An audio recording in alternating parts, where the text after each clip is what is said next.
Do you want to say something so we can test the sound, Mitch? Yeah, sounds good.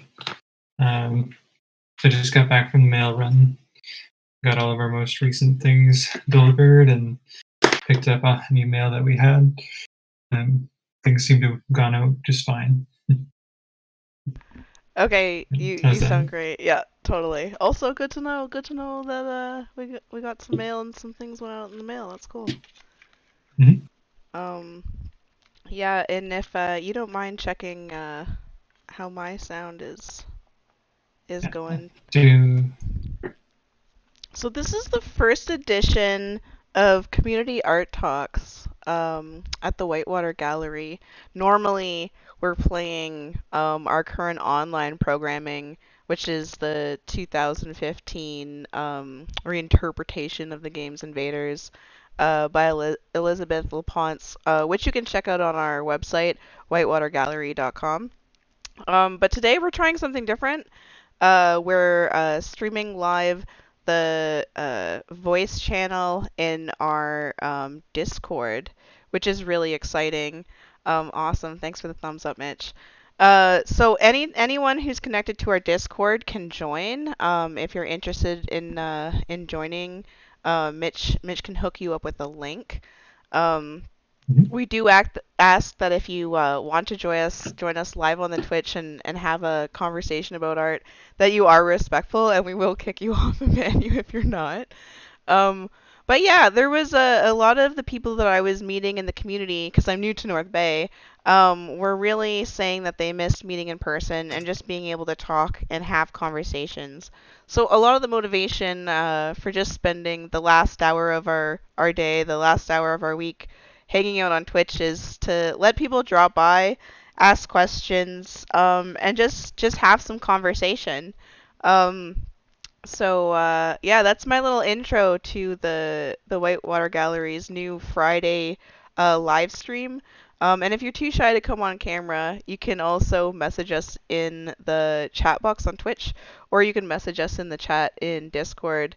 And we got lots of skills. We got weird backgrounds and trainings that we both come from, me and Mitch, so we can field some of your questions. My favorite questions that I've been getting recently have been tips on creating contracts for murals. Um, yeah, what about It's a you, good one. Mitch? Have you got any good questions or requests for support lately from the regional community? Oh, I always get the same question. It's just how do I sell my artwork? Yeah, Yeah. it's a good one, but it's an important one to know. Do you have a top five tips that you usually respond with, or what's your normal reaction? I kind of have it boiled down to like a science. So like I just let people know that there's like two ways to do it. Um, one of them is like kind of for beginners, and the other one's something you can kind of look at later. Um, but it's all of it's geared around how to like pay yourself out for your time, your materials, and then an actual fee, which can be something that an artist can develop themselves. And the other one's the classic, uh, whatever it is, like every square inch of the canvas can be its own price, and that kind of scales up as high as the work goes. So I do have a breakdown for that somewhere. Yeah, it definitely like vastly differs depending on what they're actually making and what they're actually trying to sell. Because my whole thing is always marketing. Like how do you know like how do you get your art in the hands of the right people? And the Indigenous Curatorial Collective, they did this really really awesome speed networking event recently, and I remember that an artist that I got connected with was actually asking like, these are galleries and things that I want to get into, and how do I market myself? How do I get out there? And what I told her was that like it's really about like first of all your art must be authentic because the best art is authentic. And then who is the audience that likes your art? Because like not all of us are going to be in major institutions, and nor is that like the be all and end all of like success. You know what I mean? No. So I think it's like really encouraging to be like, if you're an artist who really comes alive in small regional galleries, then don't feel like bad about being that person, and like really think about who your audience is and really like give to them, and don't always like chase these giant things that the colonials are telling us are the most important anyway. You know what I mean? So that's like my Yeah, approach. exactly. Yeah. Yeah, it reminds me of something my great uncle said. He was a writer by the name of Kermit Moore, and he had like prophesized in a way. I'm like gonna mince up his words a little bit, but he essentially had written down that when TV was invented, that he foresaw that there would be like this great indigenous reconnection that would happen through indigenous programming on television. Um, what I don't think he could have or could have expected was how quickly it would happen over the internet, and in like huge ways. So yeah, there are peers around us, and they're pretty easy to reach if you know where to look for them. Yeah, totally. Oh, the internet thing too, because like the internet is what like kind of enabled the whole like I don't know more movement. And like Mhm. personally, I feel like I'd be so disconnected if it wasn't for like the indigenous like arts community on Instagram specifically. Yeah, exactly. Oh, good segue, good segue. Speaking of Instagram, Mitch has been doing the Whitewater Gallery's Instagram takeover. So I don't know if you want to talk a little bit about the art you've been posting too at all. You want to speak to that at all? Yeah, of course. Um, yeah, let me just drop it in the chat too, so we got a if anyone drops in. Um, so I've been making all kinds of things over the years. Um, I've been, a sketcher, painter. Um, I've done all kinds of stuff. However, I've learned that keeping in making art that about something that you care about, or in the kind of like the theme of something you care about, is really really easy and enjoyable for me. So um, how I would have used to describe myself would have been like a process artist. Um, Insofar as I really liked creating something in one medium, switching into another medium, switching into another medium, and just going as far as I could while like the image remained legible in some way. Um, So like the first image I have up there is like of a painting that I like scanned and then put into Adobe After Effects and done a bunch of weird things with. And the second, I think, is just something I made in After Effects, but I made it out of all sound pieces and random things collected off archive.org. But it's all artificial. There's no, aside from the audio clips, all the visual stuff was handmade in After Effects. Yeah, then I kind of went back to the roots with my third post, which is just a nice graphic drawing, or less graphic. It's much more wispy. There's like zero hard lines in there, but it's of the moon. And that's a long story. So if you want to check that one out, check it out on Instagram. Yeah, deities. Shameless promotion. Yeah.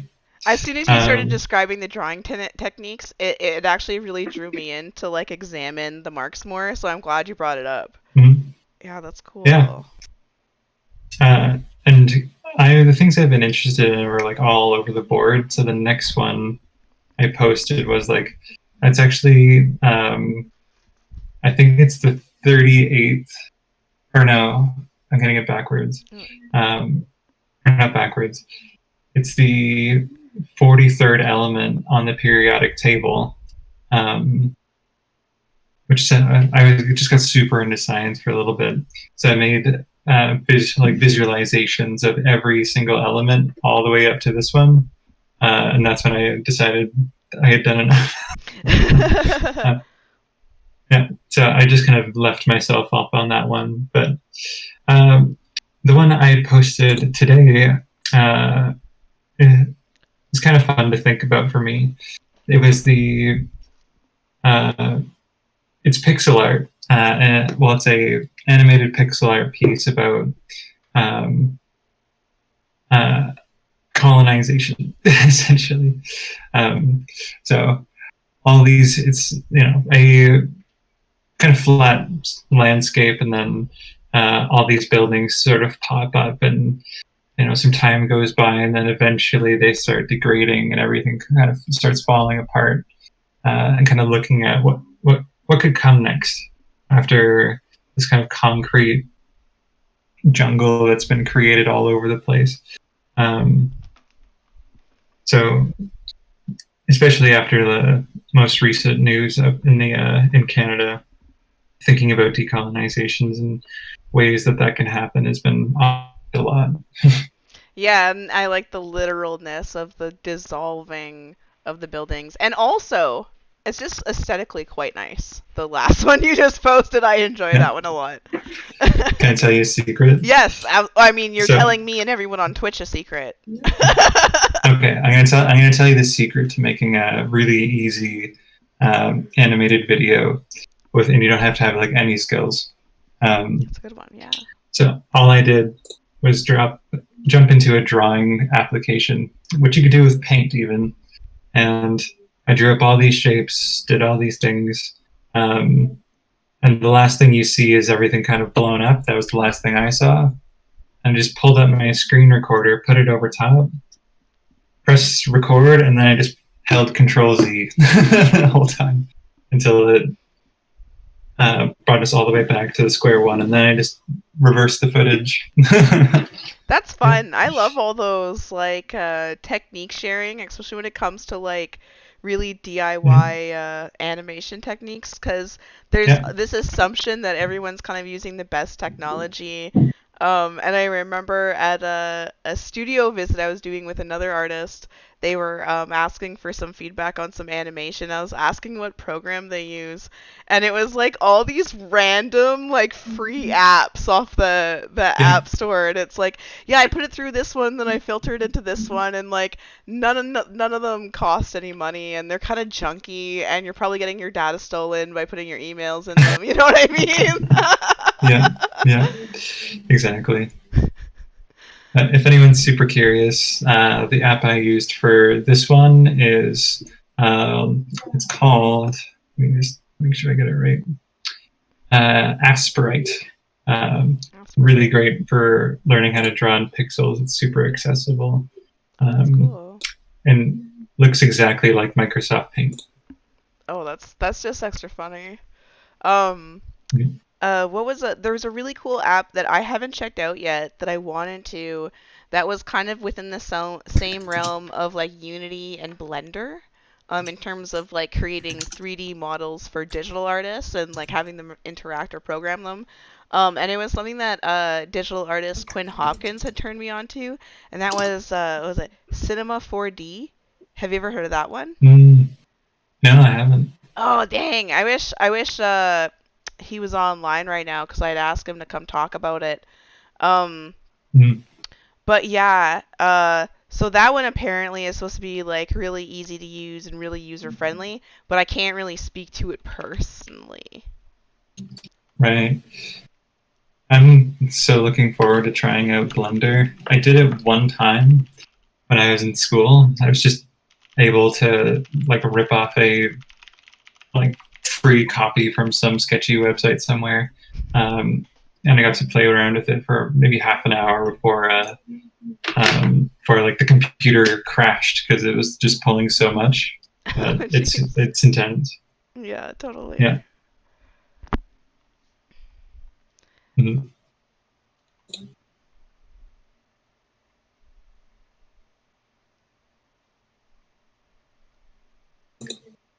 Oh man. But in other news, maybe we can add this in here now. Or do you think should we let people know what's coming down the pipe? Why not? All right.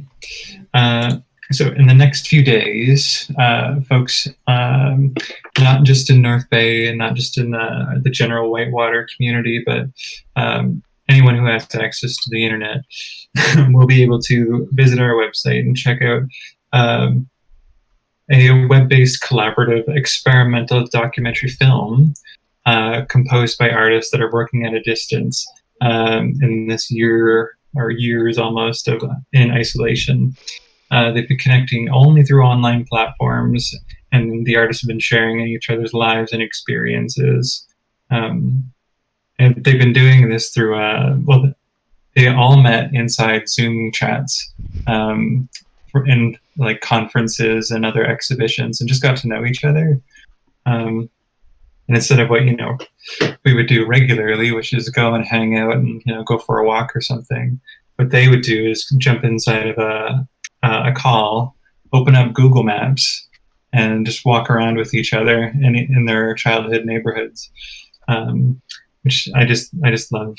That's maybe warms my heart the most. But it'll be really interesting. There'll be more details to come shortly. Keep your eyes out on our social medias, Facebook and Instagram, for more of that. Those posts will probably be going up in the next couple days.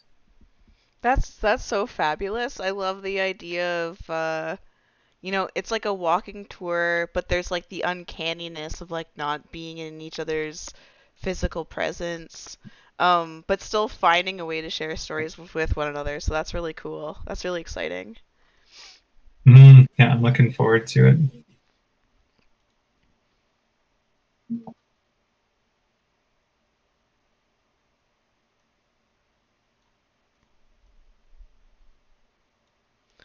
So I'll get into some other stuff that we got coming up. So we have a this is like a little this will be like a soft announcement cuz we don't have a press release or anything out just yet. But we are planning a fundraiser for the end of June. And it's all about me, ladies and gentlemen, and germs. And it's called Surprise. You've hired a clown. It's gonna be a VIP meet and greet on Zoom, and VIP because you gotta pay to get in.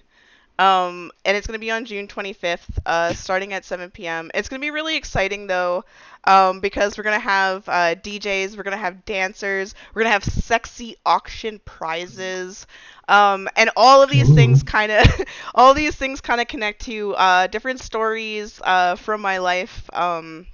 Growing up in the Sioux and Red Lake and around Northern Ontario. So I won't give too much away, but I do want we will be you'll be able to buy tickets next week, and we do want people to kind of dress ridiculous because we can't be ridiculous in person yet, and we do have some Mhm. really cool performers that will be part of this event, which is local DJ Margaret Scratcher, which I'm forcing everyone to wear clown makeup for this, so it's not one to be missed. And a local burlesque Nice. dancer, Baby Sterling the Clown, and we might have some other special guests. So keep an eye on those socials that Mitch posted, um, and for the press release for that fundraiser event. I'm looking forward to it. If Yeah, it's it's going gonna to be be really anything fun. like our last fundraisers, it's just cool and easy and fun. And like absolutely ridiculous because it's clownery. Hmm. For folks who don't want to drop the money for the fundraiser, I will absolutely put on my clown makeup on Twitch so we can get a little sneak preview of what's going to be happening and stuff. But everything else we do is free. And so maybe Mitch, you can talk about some of the free stuff that's coming up too. Oh yeah. Just give me 1 second. I have a random tab making a bunch of noise. No worries. I'll drop a little stuff about Artfix while you get your tech set up. So Artfix is pretty cool. They've been doing drop-ins with their collective every Thursday. And you can go to their socials to find the exact deets about that. Um, but they're a collective that kind of formed and platformed out of the White Gallery, so that's really exciting. That they're still able to do stuff during the pandemic and keep people connected. Yeah, I think there's been a call for any kind of movement um, in the arts. Artfix, like their mandate, just lines up so closely with what people need right now, which is just a space where people can be with who they can be themselves. They can be however they want to be, um, especially during these times when everyone's kind of mental wellness is taking a big hit. So yeah, uh, let's drop them in the chat, and if anyone is kicking around, you're more than welcome to check them out. Yeah, so those are Thursdays at 3:30, 5:30. You can also connect with Lindsay at art.fix.training@gmail.com. Is that right, Mitch? Is that the right email? Yeah. Okay, cool. Oh, just chatting. This is fun. Mm-hmm. Um, yeah, and then the White Gallery has other collectives that kind of predated me as the executive director of the gallery. So I don't know if you want to tell the folks a little bit about those other collectives, if you don't mind, Mitch. Yeah. Yeah. So a few years ago now, or I guess it's been more than a few. Time just blows by. COVID counts, but it's also multiple. It doesn't count, but it's also multiple Oh, years at the same time. I forgot how old I was. I it was like January 7th or something, and I was out for a walk, and uh, my brother-in-law reminded me like, "Hey, it's like your birthday soon. How old are you turning?" And I was like, 27,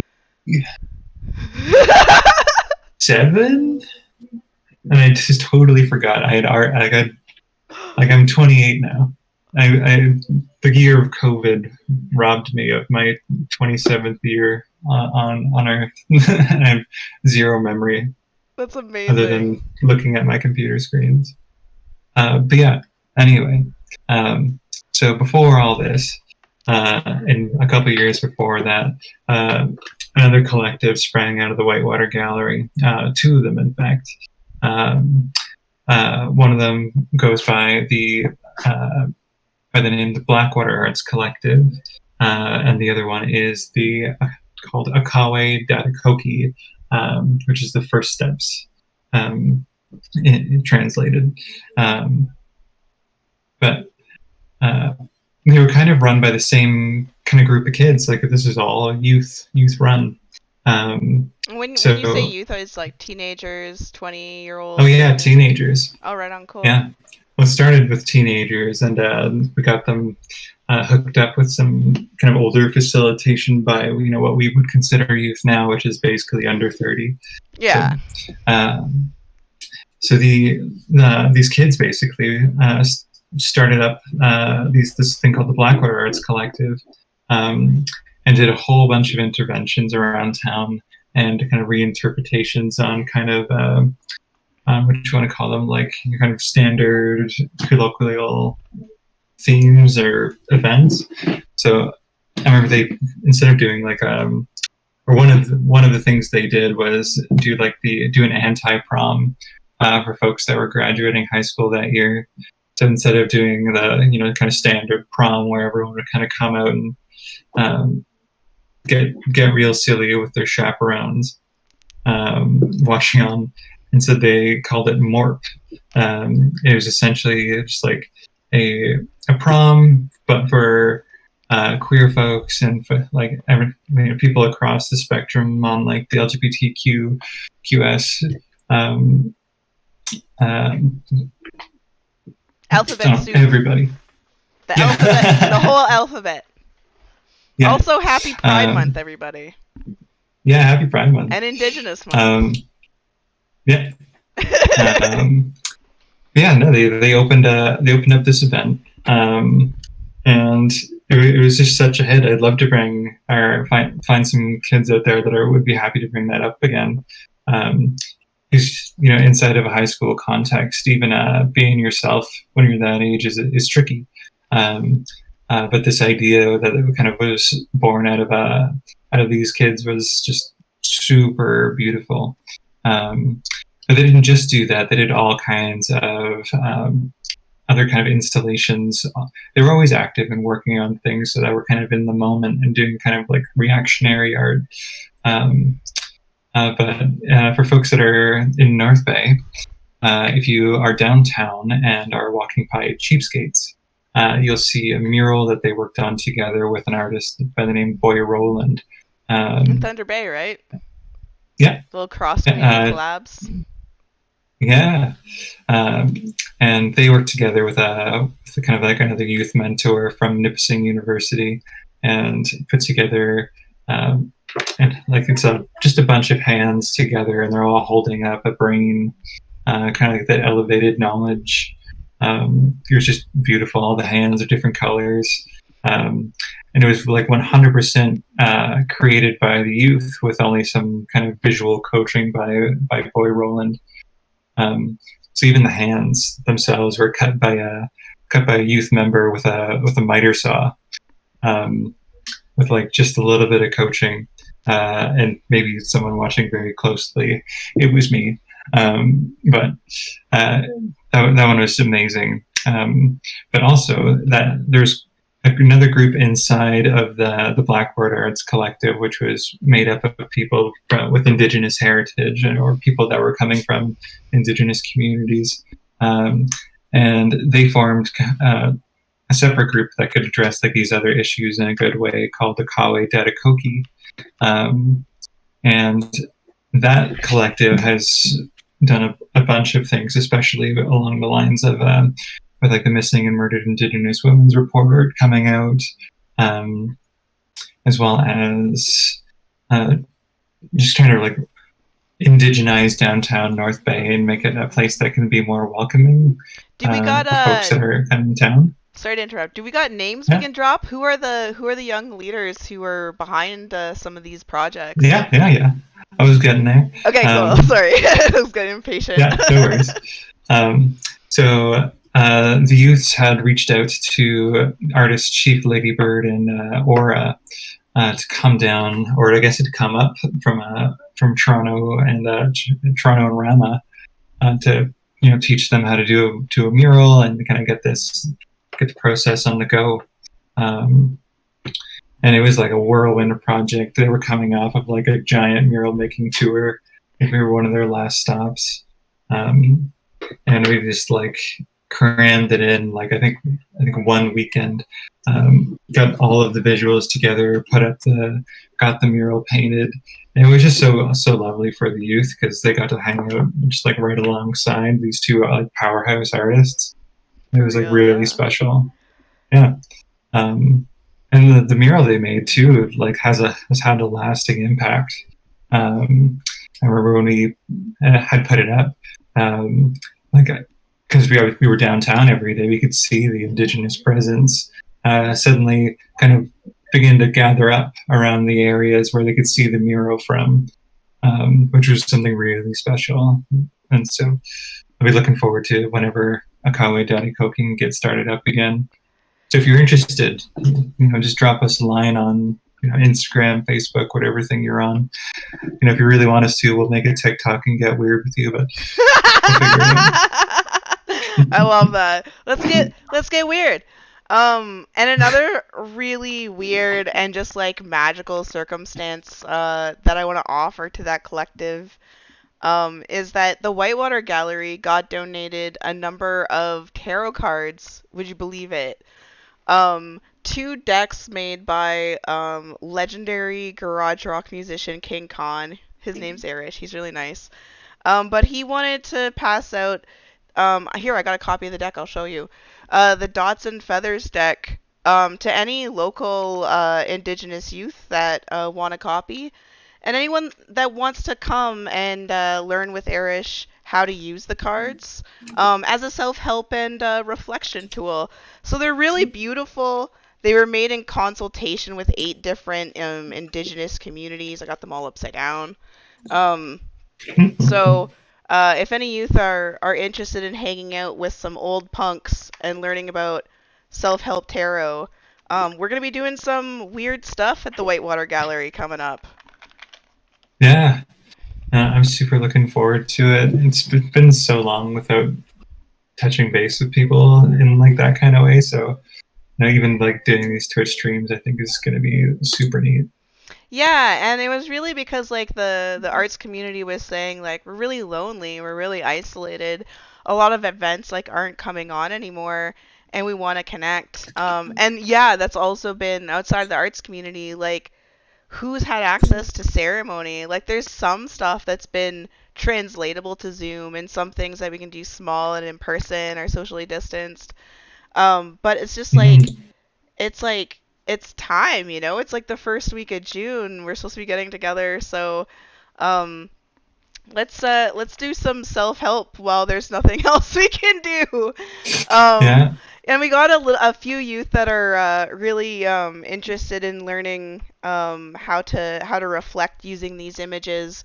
But it's like it's natural to us. Like we use pictographs to contain so many stories already. So I'm excited at the possibility of the story sharing too. Mm-hmm. I think it'll be great. Yeah, it's gonna be really fun. And yeah, just like we're both like old punks, so it's kind of just also fun to tell the story of like going through those awkward phases as a teenager and like it's seen as so oppositional to kind of be like a young punk. But when I think about culturally what that means to like Anishinaabe folks, youth are the innovators. And when you connect the youth and the elders, you have innovation and wisdom combined, and it's just so brilliant these natural relationship systems that our Mm-hmm. cultures have in place. Like they're so cool and they're so smart. Um, Yeah. yeah.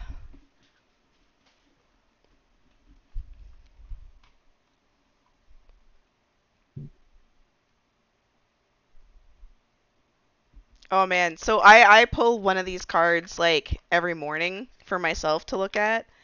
And you know what's really funny? What's that? I pulled the Le Diable this morning. It's Oh, yeah. Friday. And like, it's called kind of about material indulgences and what better card for a Friday TGIF than the Mm. card of material indulgences. So I ordered a pizza for dinner tonight. I'm excited for that. Nice. Yeah. Do you wanna break tarot rules and pull one for me? Oh, that's not bad rules at all because you can self-reflect together. And absolutely, I would love Mm, to. This is great. I'm excited. nice. And then we can also kind of show like what the process is kind of like. Yeah, that's true. Yeah, because I think it's really fun. I love all kinds of esoteric systems. It's why I used to work for the government. Oh Nice. man, yeah, thank you. It was really funny too because I had a Holly Cunningham call me, and she was in the middle of writing a grant, for the Near North Mobile Media Lab, and I actually ended up pulling a grant card so she could reflect on how she felt about her grant application. It was great. So, Nice. it's another form of evaluation, self-reflection. It's great. Mm. And whenever you're ready, just tell me to stop and I'll pull one out for you. All right. All right.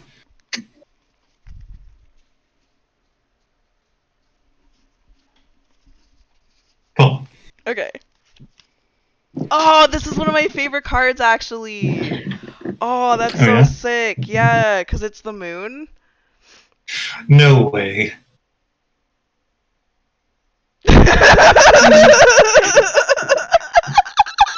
You know what I pulled my last time I did this? You've pulled tarot before. Okay, yeah, tell me about it. Tell me about it. Look at that. Well, the last time I did tarot, I also pulled the moon as You the won. first card.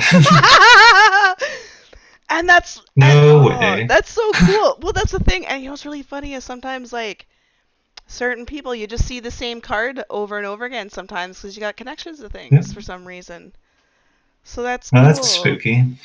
I know. I got the chills, man. What a good I one. was just talking to a friend of mine about like our mutual appreciation for the moon. And I like was gonna bring up this story about like how I did tarot this one time and pulled the moon, and I was like, sign. Yeah. So what's really cool about Erish's cards that he developed with these communities, um, and his Irish friend, I want to say Michael Eaton. I'll correct that in any descriptions if I got his name wrong. Is that they also have indigenous people on them, both alive, historic, and obscure, to kind of get us all interested in learning about these people's lives and how they live them. Because some of them are like we were talking about authenticity earlier, and so many of the people on these cards just live their lives in really amazingly authentic ways. So, Dansei, I hope I'm saying his their name or her name right. Um, so the daughter of Geronimo, and I'll see if I can hold it Oh, while I'm no kidding. reading the lookbook. Um, Daughter of Geronimo and her daughter were held captive as prisoners of war at Fort Sill, Oklahoma. She was sent into exile without her male relatives.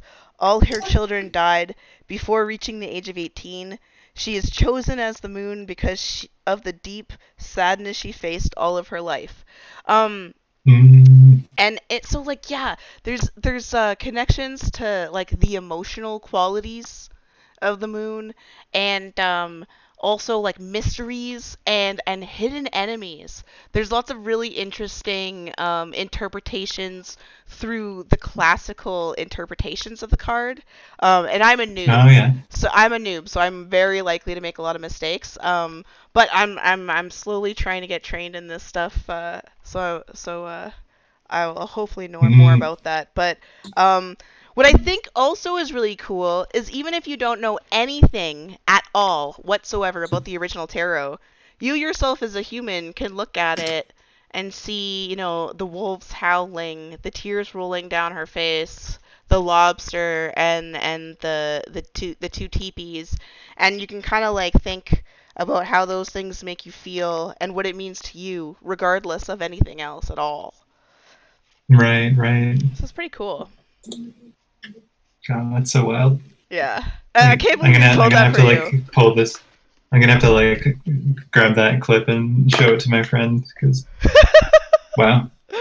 Yeah, and like maybe you should pick up a copy for yourself, man. Like Oh yeah, Yeah, so I yeah. should make sure I mention that before we do go. If you are an Indigenous youth in the area and even outside the area, because we can find a way to get you some, the Whitewater Gallery does have copies of this deck for Indigenous youth to pick up for free. And we also got a handful of copies of Erish's Black Power deck. So if any Black youth are interested in getting a copy of the tarot as well, and we'll be talking to more people in the community and finding more partners to connect with so we can get these into the hands of young folks. It's like even just outside of young folks, like this whole conversation that we're having right now was coming out Mhm. of the emotional struggles of the arts community, regardless of age. It was that Yeah, need to exactly. connect and that need to reflect and that need to tell stories. Yeah, I think stories are just so key, especially right now.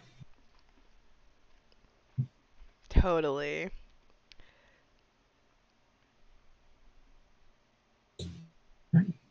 Oh, but for anyone else that wants to get their hands on one, how might they go about that? Yeah, so we have info at whitewatergallery.com on our website. You can also connect with me and Mitch directly at director at or programming at whitewatergallery.com, and that all flows into the same place. So we'll find a way to get that to you. And then you can also just send us a DM on socials, whether that's through the gallery or whether that's finding me or Mitch. I feel like we're both really accessible in that way. Hmm. And you're saying yes, so I'm glad that you consented Yeah, after I already said it. Thanks, Mitch. no, I'm pretty open. Yeah, same. And it's the same with these just chatting sessions. Not the following week we'll be playing Invaders, but the week after that, if you want to come in and ask any questions, maybe you have a project or a collaboration and you have some questions, you can submit the questions Hmm. beforehand if you want to remain anonymous. We really just want to start having these conversations, and heck, if you want to, lead one, we're also really open to giving this platform to the local community and the regional community. Um, Hmm. yeah, so if you got something cool you want to share, just let us know.